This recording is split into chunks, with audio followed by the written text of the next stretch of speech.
तुमच्या सगळ्यांचं परत एकदा स्वागत करते आपल्या YouTube चॅनलमध्ये। तर आयुष्यातल्या छोट्या छोट्या गोष्टींवर बोलू काही या सिरीज मध्ये तुम्हा सगळ्यांचं मनापासून स्वागत आहे। आणि आजचा एपिसोड नंबर 2 आहे। यामध्ये आपण बघतोय कपडे दाखवतात पर्सनॅलिटी।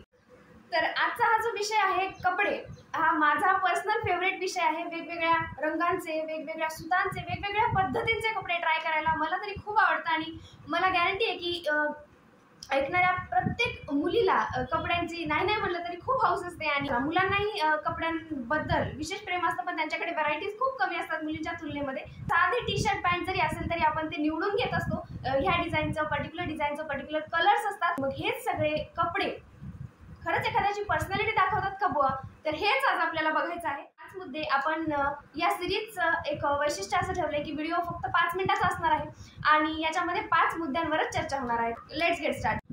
मी ज्या ज्या पद्धतीने बोलत जाईल तसं तसं फक्त तुम्ही तुमच्या डोळ्यासमोर इमॅजिन करा आणि इमॅजिन जर होत नसेल तर मी बाजूला फोटो देण्याचा प्रयत्न तर नक्की करेन।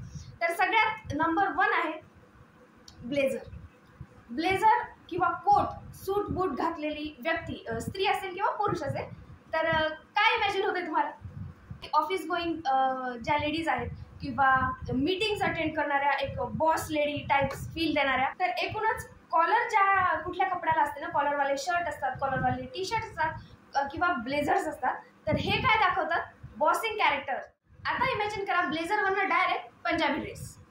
पंजाबी ड्रेसमध्ये एखादी मुलगी आहे, एखादी स्त्री आहे किंवा साधा कुर्ता पायजामामध्ये जरी ती आहे, तरी काय भास होतोय?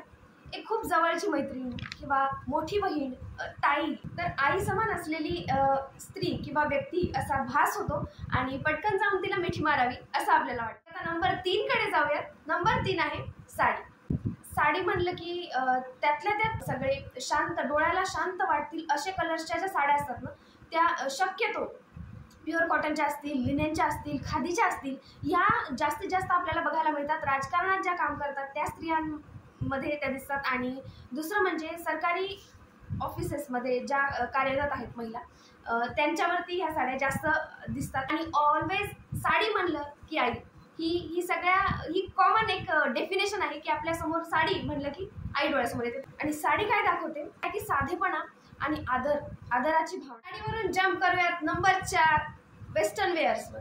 वेस्टर्न वेअर्समध्ये येतात सगळे crop tops, T shirts, pant, jeans, सगळे आहेत नाही ते सगळे वेस्टर्न वेअर्स जे की आपल्या ट्रेडिशनल वेअरमध्ये येत नाहीत आणि जे मॉडर्न वेअरमध्ये येतात। आणि आजकाल ह्या गोष्टींचा खप जास्त झालेला आहे, कारण कॅज्युअल वेअर, डेली वेअरसाठी, रोजच्या वापरण्यासाठी या गोष्टी सोयीच्या झालेल्या आहेत ट्रेडिशनल वेअरपेक्षा। तर ह्या गोष्टी काय दाखवतात? कुठली पर्सनॅलिटी त्या दाखवतात? तर तुम्ही तुमचंच इमॅजिन करा आणि बघा मी बरोबर सांगते की नाही, तुम्हाला पटतंय का नाही हे महत्त्वाचं। तर ह्या दाखवतात chill girl kind of look. म्हणजे काय की आय डोंट केअर वाला ॲटिट्यूड यांच्यामध्ये दिसतो। म्हणजे समजा आता मी जीन्स टी शर्ट एका साईडला घातले, आपण कपड्यांबद्दल बोलतोय, मुलींबद्दल नाही। कपड्यांबद्दल म्हणजे तुम्ही कुठल्या पद्धतीचे कपडे घातल्यानंतर काय पर्सनॅलिटी दिसते बाहेरून बघणाऱ्याला, याच्यावरती आपली चर्चा चालू आहे। जैसा देश वैसा भेस म्हणल्यासारखं, जिथे जसे शोभतील त्या पद्धतीचे कपडे हे तिथे उठून आणि सुंदर दिसतात। नंबर 5 आहे नऊवारी साडी। नऊवारी साडी म्हणजे सहावारी साडीचंच ते थोडंसं एक्सटेन्शन आहे। नऊवारी काय दर्शवते तर आपल्या देशाची परंपरा आणि संस्कृती यातून दिसते। कुठलीही नऊवारी घातलेली स्त्री जर आपल्या समोरून जात असेल तर तिच्याबद्दल सुद्धा साडीसारखाच आदर दिसतो आणि साधेपणा दिसतो। तर ह्याच होत्या आजच्या 5 गोष्टी। आय होप की मला असं वाटते की तुम्हाला कुठेतरी ह्या सगळ्या रिलेटेबल झालं असेल किंवा तुम्हाला इमॅजिन झालं असेल आणि कुठेतरी तुम्हाला थोडंसं माझं म्हणणं पटलं असेल। व्हिडिओ आवडला असेल तर लाईक करा आणि चॅनलला सबस्क्राईब केल्याशिवाय जाऊ नका। अशाच व्हिडिओसोबत लवकरच भेटणार आहोत। तोपर्यंत नमस्कार, थँक्यू।